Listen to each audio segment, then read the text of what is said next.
football and they wasn't playing hockey or soccer for Diddy to come on stage, pat him on his ass, and then make the statement to people in the world that can't nobody call me Sean. He wasn't here to guess. He was here to confirm. The courtroom buzzed with an almost imperceptible tension, like a wire stretched taut, ready to snap. Sean Diddy Comey sat rigid in his chair, hands chained, every subtle shift of his body echoing against the steel cuffs. His attorney, Mark Agnifil, hovered nearby, suit tight, face taut, balancing hope and fear with every line of his posture. The prosecutor stepped forward, deliberate, the tap of polished shoes on the wooden floor reverberating like a heartbeat. "State your role in this investigation," he said, voice firm yet controlled. The investigator, tall and composed, nodded once. "I conducted the forensic review of contraband, the cell environment, and digital logs associated with the November 7th incident at FCY Fort Dix." A subtle wave of tension swept the room. Every eye was fixed on the man as he opened a folder marked with federal seals, revealing chemical analyses, photographs, and monitoring logs. First, he began, the liquid recovered from Mr. Combs's bunk was analyzed. Chemical breakdown shows ethanol levels consistent with prison-fermented alcohol, Pruno. He placed a sheet on the projector. Numbers illuminated the screen. Ethanol percentages, sugar residues, fermentation indicators. The gallery murmured, disbelief rippling through the crowd. Additionally, he continued, traces of citric acid and artificial citrus flavoring were present, matching Fanta soda, a known base in prison alcohol production. Whispers turned to low gasps. Rumors had become undeniable science. He lifted another sheet. The towel used to wrap the bottle contains crushed fruit and sugar crystallization, confirming concealment over multiple days. Thermal logs beneath Mr. Combs's bunk show elevated heat consistent with active fermentation for 3 consecutive nights. November 4th, 5th, 6th. Agnifil shifted uncomfortably. Data could not be challenged by rhetoric. Finally, the investigator revealed nighttime movement logs. Between 10 p.m. and 3 a.m., repeated movements to and from his bunk match patterns consistent with maintaining a concealed item. The lines of time-stamped activity glowed on the screen. Small, repetitive, damning. Diddy stared, disbelief mingling with the first threads of panic. Agnifil rose. "Are you asserting these movements prove my client produced alcohol?" The investigator's gaze never wavered. The chemical evidence, thermal data, concealment patterns, and repeated movements are consistent with intentional production and storage of contraband alcohol. "Could someone else have done this?" Agnif pressed. "No. All materials were found exclusively in Mr. Combs's assigned space. No evidence indicates external placement." Agnifil exhaled sharply, a fleeting surrender in his posture. "In summary," the investigator concluded, "the data shows a deliberate act, sustained over multiple days, purposeful, not incidental." The courtroom fell into suffocating silence, not a cough, not a pen scratching, just the weight of inevitability. Diddy's chest rose and fell too fast, too unevenly. His eyes glistened, fixed on projected numbers as if they were weapons aimed at him. This was no rumor, no headlines, no gossip. This was science, cold, precise, unforgiving. As the investigator stepped down, the judge's expression hardened. Speculation had ended, confirmation had arrived. Then the doors opened, and an inmate was escorted in. Chains clinked softly with each step, marking a rhythm of consequence. The air shifted. This wasn't casual testimony. It was dangerous, potentially case-ending. The marshals guided him to the witness stand. Hands trembling, he took the oath. His gaze avoided Diddy, flicking from judge to floor to walls. Fear, not malice, anchored him. "State your name," the prosecutor said. "Leon Parker, Unit C, Fort Dix," the inmate said, voice wavering. "And why are you here?" "I saw what he was doing," Leon admitted. The courtroom froze. Comey stiffened. Agnifil clenched his jaw. Leon swallowed, fighting the weight of what he would say. "I sleep 3 bunks down. I work night shifts cleaning hallways. I saw him, a bottle, wrapped in a towel, pulled out late at night. You could smell it, sweet, sour, thick, not juice. The murmurs turned into whispers. Pens scratched frantically. He wasn't sharing it. He wasn't bragging. He was hiding it, watching the door, checking bunks, mixing it quietly when lights were out. One night, apples. Another night, sugar packets. Shaking the bottle, checking if it was ready. Agnifil lurched to his feet. Objection! Anecdotal evidence! The judge silenced him with a raised hand. I ain't trying to hurt him, Leon said, voice softening. No deals. No favors. I'm just scared. Fear, ironically, made him credible. Truth emerged from vulnerability. Yes, Leon admitted finally. He knew. He hid it, protected it, and drank it. Shock rippled through the gallery.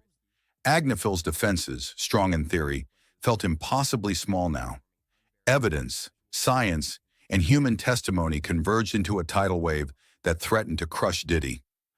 Mark Agnifil rose slowly, the weight of the courtroom pressing into his spine like an invisible hand. His usual precision, his practiced confidence, felt distant, irrelevant. Each movement carried the exhaustion of someone standing between a man and the storm about to obliterate him. He approached the center, exhaled, and fixed his gaze on Judge Subramanian. There was no anger in his expression, only desperation, a raw pleading that words alone might not carry.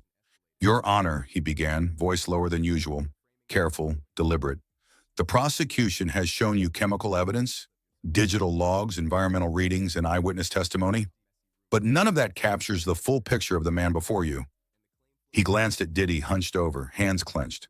The mogul, the performer, the public figure, all stripped away, leaving a man trapped in the merciless machinery of a federal institution.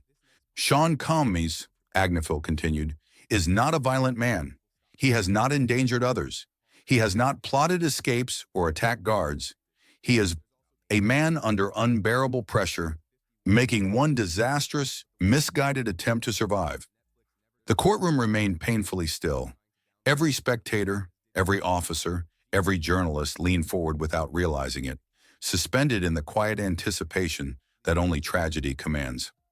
You've seen the psychological reports, Agnifil said, raising his hand as if holding back the full weight of the truth.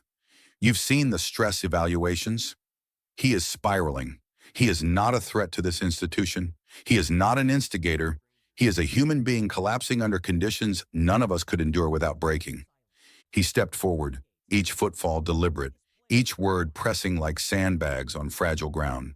These bottles, these thermal readings, these logs, they do not depict a criminal mastermind. They depict a man struggling to navigate nights he did not know how to survive. He is lost, Your Honor, but he is not beyond redemption. The prosecutor shifted slightly, irritation flickering but contained, powerless to interrupt the emotional tide sweeping the room. Your Honor, Agnifil pressed, I am not asking for excuses. I am not asking for loopholes. I am asking for mercy, for understanding, for recognition that even a moment of weakness does not erase decades of humanity, contribution, and responsibility. Diddy's shoulders trembled. His chest rose and fell unevenly. For the first time all day, he seemed almost small, vulnerable. Not the icon, not the mogul, just a man staring down a future he feared to face. This is not theatrics, Agnifil said, voice rising only slightly. This is the reality of a man living under constant scrutiny, humiliation, isolation, and despair. A man who has already been punished beyond the legal minimum, who has been exposed, ridiculed, and torn apart by forces outside these walls. A subtle tremor ran through his own hands, betraying how much this plea cost him. If you impose life today, Your Honor, it will not be for the law alone. It will be for a single misstep, magnified by circumstance, amplified by fear and isolation. The courtroom stayed silent, hanging on each syllable. Even the guards seemed to feel the weight of what was being said. The judge leaned back, expression unreadable, absorbing the argument not as a lawyer would, not as a performer would, but as a man whose duty demanded unflinching clarity. Agnifil's eyes glistened as he continued, voice nearly breaking. Sean Combs is not fighting the system. He is fighting himself. He needs help, not burial. He deserves a chance to live, to rehabilitate, to find some form of redemption within these walls. I ask you, Your Honor, to see the man, not the headlines, to see the human, not the crime. He exhaled sharply, collapsing back toward his chair. The words hung in the room like smoke, palpable, suffocating, impossible to ignore. Diddy did not look at him, could not. The fear in his eyes was raw, unfiltered. His chest heaved. The chains at his wrists rattled faintly as he adjusted, trying to find balance, trying to gather courage that felt like it had drained from him entirely. A long, suffocating silence followed. Not a cough, not a shuffle, not even the whisper of a pen. Everyone waited. No one dared break it. Even the cameras seemed hesitant to capture the moment, as if the machinery of observation might disrupt the gravity of what was about to come. The judge removed his glasses slowly, polished them, then placed them down with a soft tap that reverberated in the stillness. He did not rush. He did not hesitate. He was preparing to deliver a verdict that would reverberate far beyond the walls of the courtroom. Diddy's eyes darted between the floor, the judge, the walls. Every breath was jagged, every movement heavy with the burden of inevitability. Whatever flicker of hope he had clung to moments ago had been reduced to fragments, fragile and fleeting. Judge Subramanian's voice finally broke the silence. "Mr. Commies, stand." Diddy's legs quivered violently. The marshals steadied him, their hands firm but gentle, sensing the fragility beneath the defiance. His eyes, glassy and unfocused, met the judge's only briefly before flicking away, as if the weight of what was coming might be avoided if he refused to witness it. The gallery exhaled silently, collectively, in anticipation, horror, and disbelief. The moment was here. The sentence was no longer abstract, it was imminent. Diddy's legs shook violently as he stood between the two marshals. The metal of the chains dug cold into his wrists, a harsh reminder that there was no turning back.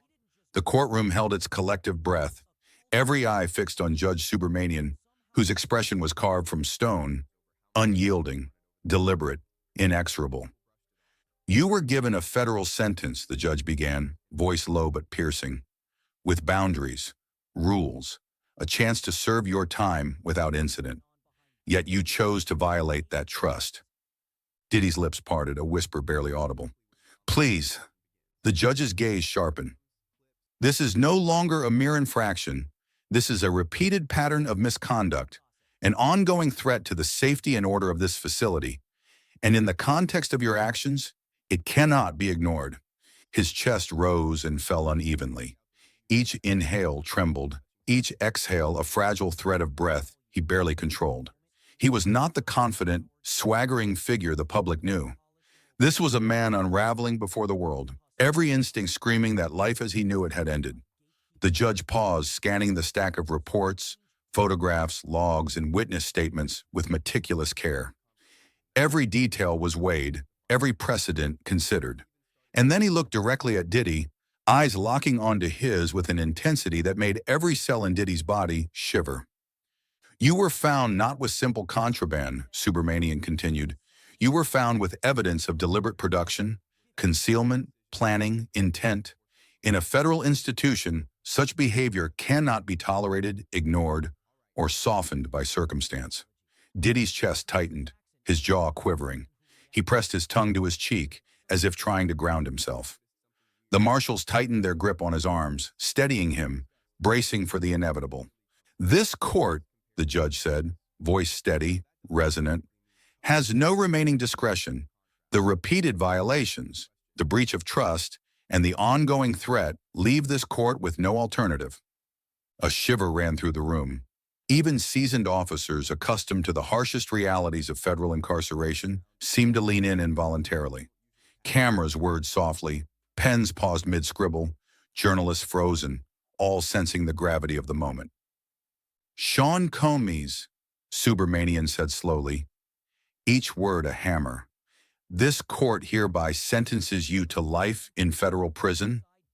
The words didn't echo. They struck.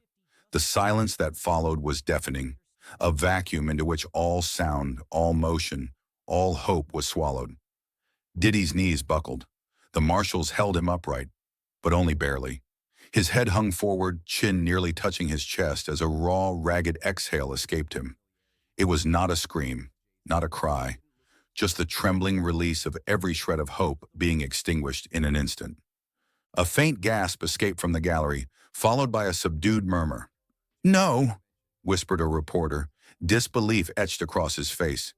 Diddy's lawyer leaned forward instinctively, hands moving as if to intercede, to appeal, to stop the inevitable.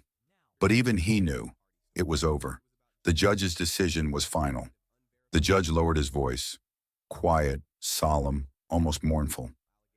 "This sentence is to be carried out immediately. Transfer orders are already authorized." Diddy lifted his head slightly, glassy eyes unfocused, the reality washing over him like a cold, suffocating tide. Life, in federal custody, without parole, no appeals could erase what had been decided. The courtroom exhaled collectively, but the release was not relief. It was the recognition of irrevocable finality. Every officer, every lawyer, every journalist felt the weight of what had just occurred. Even the usually composed prosecutor nodded subtly, a grim acknowledgement of the justice system's relentless machinery. The marshals tightened their grip, guiding him toward the side door, the one that did not lead back to the world he knew, but deeper into confinement, processing, and chains. Diddy's eyes scanned the room one last time, searching for familiar faces, for allies, for anyone. But there was none. The empty benches mocked him with the absence of the support he once might have expected. With each unsteady step, the magnitude of his new reality sank deeper. The world he had built outside, celebrity, influence, power, was gone, replaced by the stark confines of steel and concrete. As the door closed behind him, the room exhaled in quiet shock. Cameras clicked softly, pens scribbled again, murmurs passed like whispers in a cavern. But the emotional impact lingered longer than any sound. The man who had commanded stages, headlines, and millions now moved in chains, stripped to nothing but a human being facing the full consequences of his choices. Judge Subramanian remained seated, hands folded, eyes scanning the emptying courtroom. The gavel never left its place. No strike was necessary. The decision itself had carried the force of authority, sufficiency, and finality. And in that moment, the courtroom, the officers, the reporters, and even the lawyers understood. They had witnessed not just a sentence, but the irrevocable reshaping of a life. Sean Diddy Combs would never walk the world as he had before. His era outside these walls had ended, and a new relentless reality had begun. The doors clanged behind him, sealing Diddy into a corridor that smelled of disinfectant and fear. The fluorescent lights above flickered intermittently, casting long, wavering shadows across the walls. The marshals flanked him, each step measured, precise, their hands gripping his arms with practiced restraint. Every movement was an unspoken reminder. This was no ordinary escort. This was the finality of a life sentence, immediate and absolute. Behind the doors of the courtroom, a heavy silence lingered. Journalists whispered to each other in low tones, some shaking their heads, others scribbling furiously in a futile attempt to capture the enormity of what had just occurred. Lawyers and court personnel lingered, each processing the emotional gravity of witnessing a human life pivot irreversibly in a matter of minutes. In the corridor, Diddy's legs threatened to give out with every step.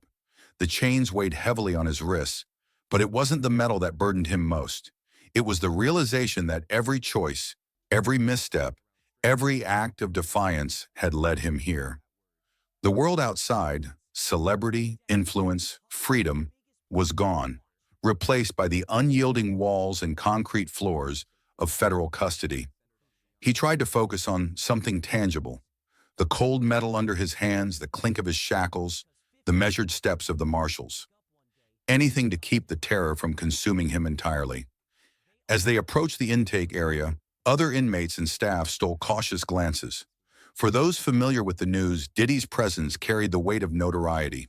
Some whispered, some nodded, some avoided eye contact entirely. The marshals didn't speak. There was no need. Silence carried authority, and in silence, the gravity of the life sentence was fully understood. Inside the intake room, the process was procedural but meticulous. Papers were checked, fingerprints scanned, photographs taken. Diddy's head hung low. He didn't speak. The staff, trained to maintain professional detachment, sensed the unusual heaviness in the air. This wasn't just an inmate being processed. This was a man who had lived a public life now fully consumed by the institution. The officer handling his intake noted the precise compliance of Diddy's movements, though there was a visible tremor in his hands and shoulders. It wasn't fear alone. There was resignation. There was a flicker of grief, a deep, quiet mourning for the world he had lost. Every movement, every step through the sterile hallways was a silent acknowledgement of the irrevocable change that had occurred. Meanwhile, back in the courtroom, Judge Subramanian remained seated, the echoes of the sentence still reverberating in his mind. The gallery had emptied, but the weight of the moment lingered like smoke. He reviewed the evidence one last time in his mind.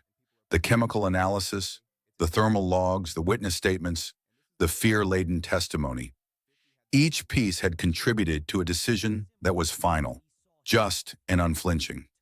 He allowed himself a brief exhale, a recognition that the system had functioned as designed, even if the human cost was monumental.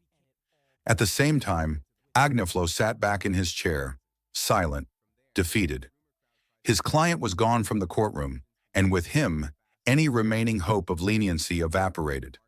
The lawyer's mind raced through the arguments, the emotional appeals, the attempts to humanize a man now defined by his actions rather than his fame. But in the quiet of the emptying courtroom, he understood. This was beyond the reach of rhetoric. The law had spoken, and it was absolute. Diddy's journey continued through the labyrinthine hallways of the facility. The officers guided him past steel doors, surveillance cameras, and other inmates. Each step brought him further from the world he knew and closer to the confines of his new reality. He could feel the weight of every day to come pressing on him already, a relentless pressure that would not ease. In a holding cell, he was briefly alone. The door clanged shut behind him, echoing through the room like a death knell. He sank onto the narrow bench, chains rattling as he adjusted his position. His mind raced with fragmented thoughts. Family, friends, fame, mistakes, regrets. Each memory was a jagged shard, a reminder of what he had lost and what he would never regain. The enormity of his life sentence settled on him like a physical weight, pressing into his chest, constricting his breath. Outside, news of the final sentence spread quickly. Headlines flashed across screens. Diddy sentenced to life after prison alcohol raid. Comemies loses appeal. Life sentence confirmed. The public reacted in shock, disbelief, fascination, and a strange mix of sympathy and judgment. Social media buzzed with speculation, personal opinions, and the inevitable polarization of public sentiment. Diddy, once untouchable in his celebrity sphere, was now a cautionary tale, a symbol of how a single misstep inside an already unforgiving system could dismantle a life. Inside the prison, the guards processed the situation with a mix of professional detachment and human curiosity. Life sentences weren't uncommon, but the notoriety of this inmate made it different. Whispers circulated in the mess hall, in the corridors, in the recreation yard. Every mention of Diddy's name carried weight, a reminder to other inmates that the rules were absolute and consequences were irrevocable. And so, the life sentence began, not with grand proclamations, but with the quiet, relentless reality of confinement. Diddy sat on that narrow bench, chains at his wrists, the world beyond the cell fading further with every tick of the clock. The echoes of the courtroom, the chemical evidence, the testimony, the judge's words, resonated within him, a chorus of accountability, finality, and profound loss. No one could reverse this moment. No appeal, no argument, no public outcry could alter the immediate reality. It was absolute. It was final. It was life.